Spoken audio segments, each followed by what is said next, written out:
для журналов иллюстрации делались крайне в таком небольшом количестве, и оформления там как такового не было.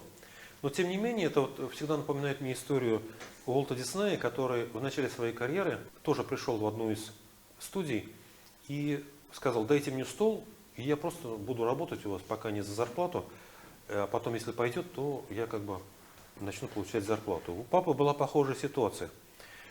И папа начинает свою уже карьеру в Казани, потихоньку он подтягивается к другим журналам, это Ялкын.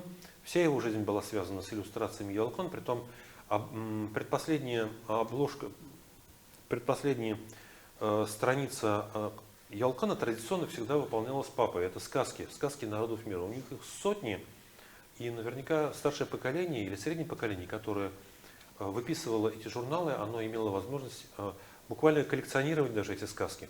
Каждая сказка посвящалась какому-то народу. Чукотские сказки, якутские сказки, казахские сказки, немецкие сказки, то есть сказки народов мира.